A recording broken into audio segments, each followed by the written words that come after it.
Liban, l'amour possible, chapitre 10.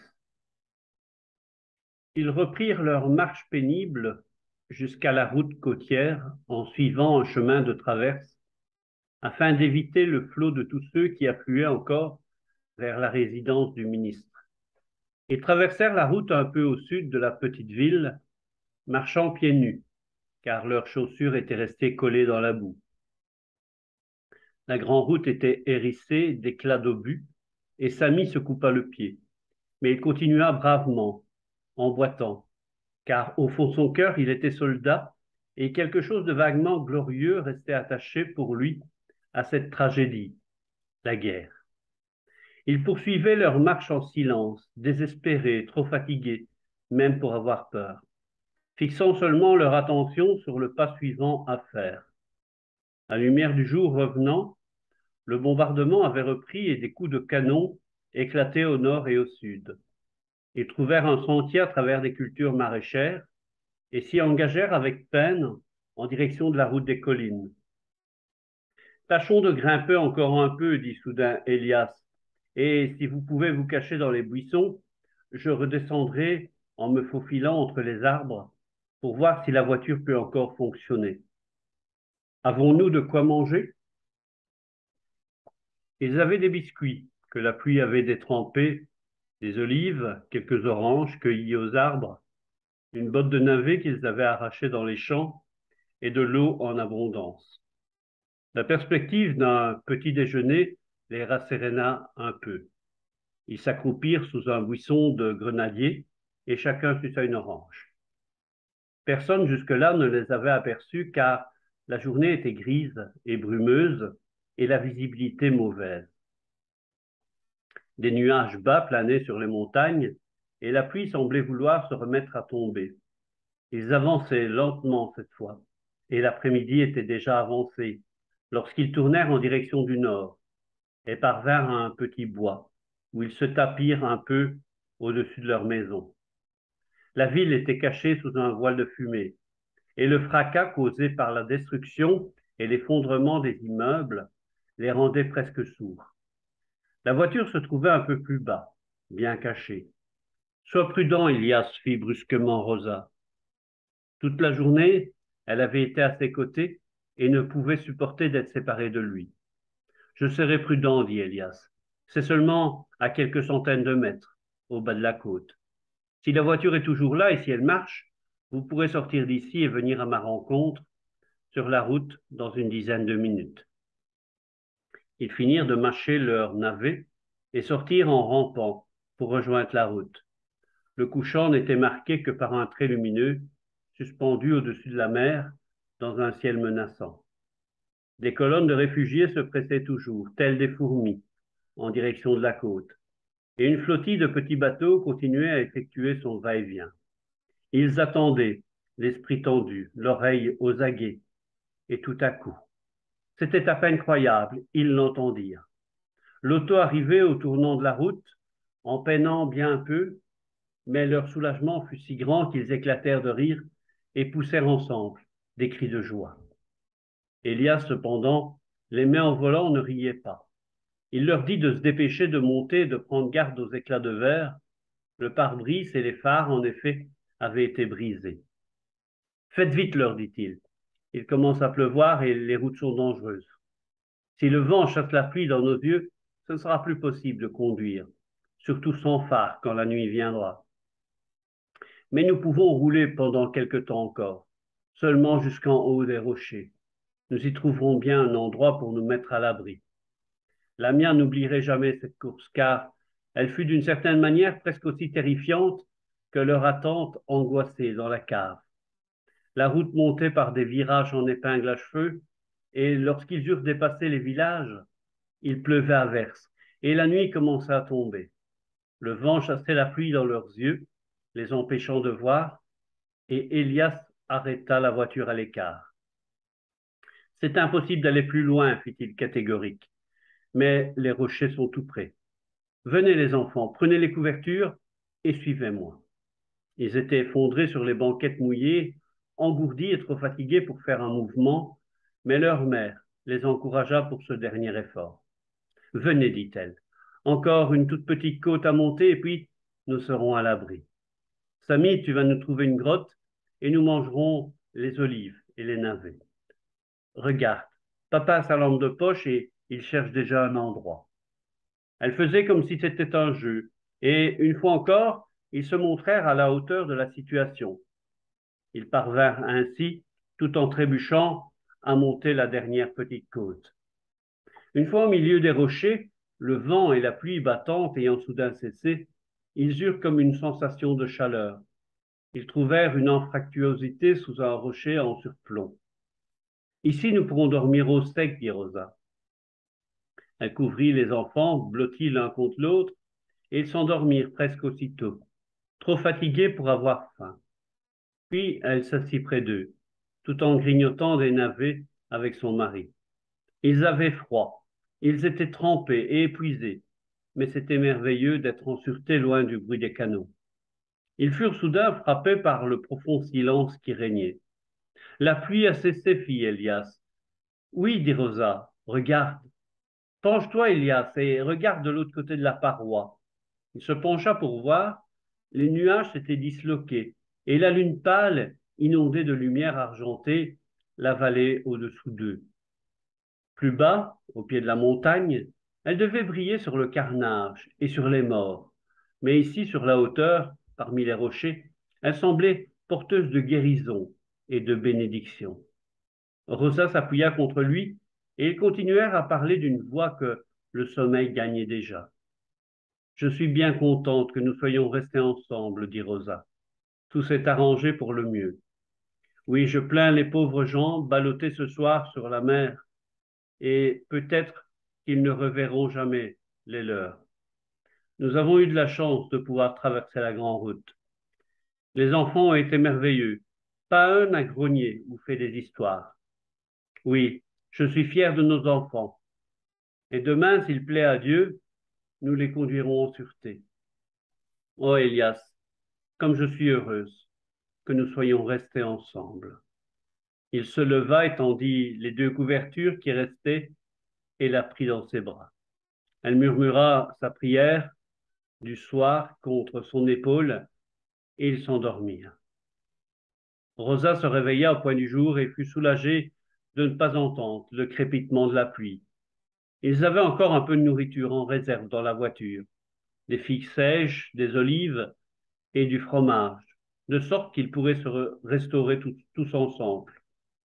L'aube était calme et fraîche et le ciel couvert de nuages bas. Les enfants dormaient encore. Elias et Rosa descendirent Uda et Moumi jusqu'à la voiture et les étendirent sur les banquettes sans les réveiller. Elias retourna en courant chercher les deux dernières couvertures, tandis que Rosa, Lamia et Samy commençaient à distribuer les rations sur le capot de la voiture. Ils avaient déjà bu à de petites flaques au creux des rochers et ils avaient hâte de partir.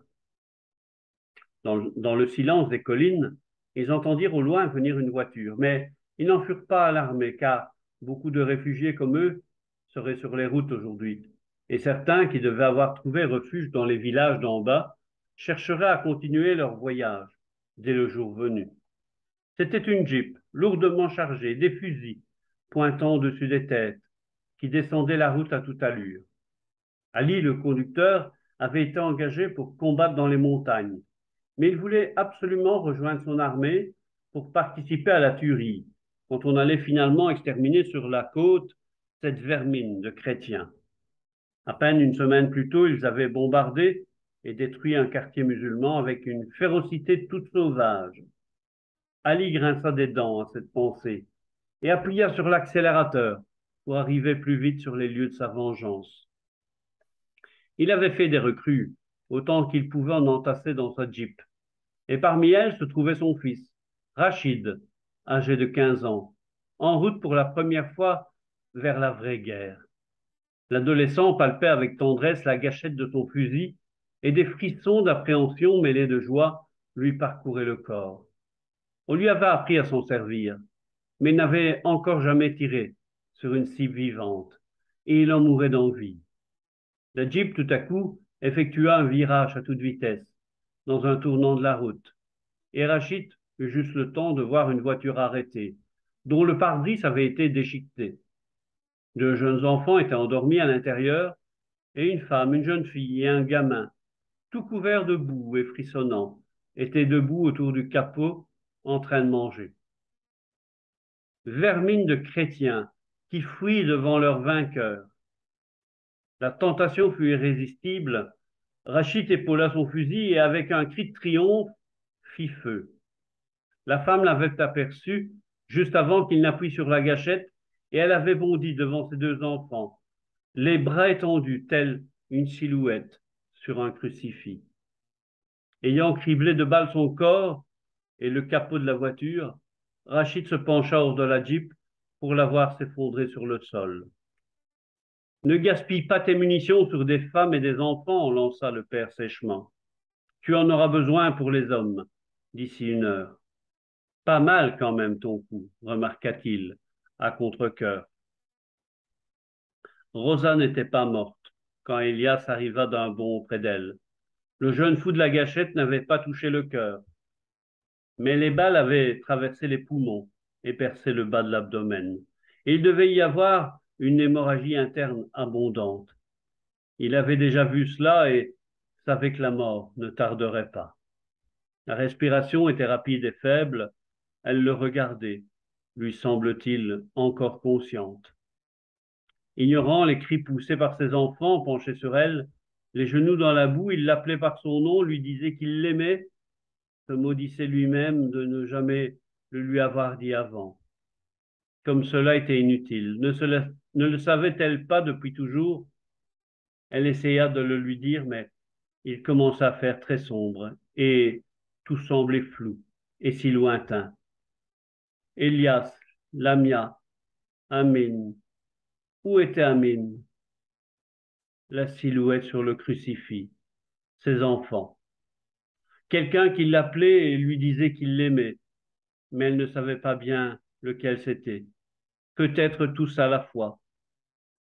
Mais les voix au début semblaient vouloir la retenir, puis il y en eut une seule, claire, bien connue, qui l'appelait et qui lui disait de venir.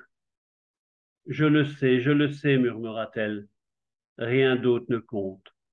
Puis elle ferma les yeux parce qu'il était temps de dormir et ne prononça plus une parole. Mais il y avait Elias qui, accroupi à côté d'elle, hurlait comme un animal blessé. Toute sa vie, Lamia aurait de la peine à se rappeler nettement les événements qui se déroulèrent dans l'heure suivante. Plus tard, on lui dit qu'elle s'était évanouie, mais de cela, elle ne se souvenait pas. Elle revoyait des images décousues, des couleurs vives, des détails précis. Il y avait eu d'autres personnes autour d'eux, des gens qui fuyaient en hâte vers les montagnes pour échapper au massacre.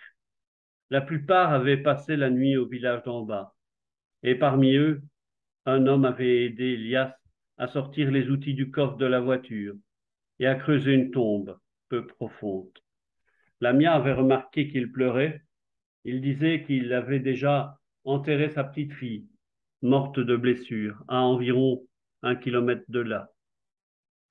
Elle n'oublierait jamais le visage blême de sa mère, lorsque quelqu'un avait jeté sur elle la première poignée de terre, ni la sensation de froid au contact des pierres que l'on avait empilées comme un tumulus. Et elle se rappelait d'autres choses encore, des choses étranges à avoir remarquées en un jour pareil. Un tapis de cyclamène dans l'herbe humide autour de la tombe, la bonne odeur de la terre après la pluie. Il y avait eu un bruit de sanglots ininterrompu, désespéré, les sanglots d'un enfant qui n'en peut plus. Et au bout d'un moment, Lamia avait compris que c'était Uda qui pleurait, couché par terre, le visage dans les cyclamènes. Moumi lui donna de petites tapes pour essayer de la consoler. Il fallait partir. Qu'y avait-il d'autre à faire? C'est à ce moment-là qu'ils s'aperçurent que le radiateur de la voiture avait été transpercé. Ils devaient donc continuer la route à pied, comme tout le monde. Uda était sans force, aussi molle qu'une poupée de chiffon, et Elias l'a mis sur son épaule. Lamia attacha Moumi sur son dos à l'aide d'une des couvertures. Samy prit les autres, tout ce qui restait de nourriture et ce qu'il était capable de porter, et ils se mirent en route à travers le brouillard. Il n'y avait rien d'autre à faire. Le prochain village était à quelques kilomètres et Lamia ne savait pas depuis combien de temps elle marchait, lorsque tout à coup elle sentit qu'elle ne pourrait pas aller plus loin.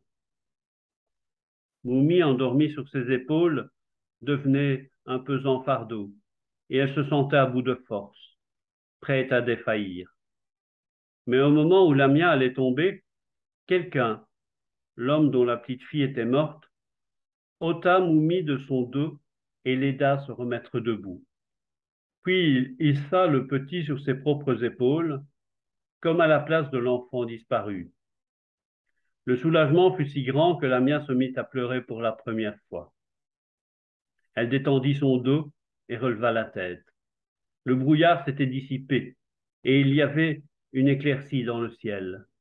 À travers le prisme de ses larmes, elle vit un rayon de soleil illuminer le village, un peu au-dessus d'eux, et lui apparut comme la cité céleste, toute baignée des couleurs de l'arc-en-ciel.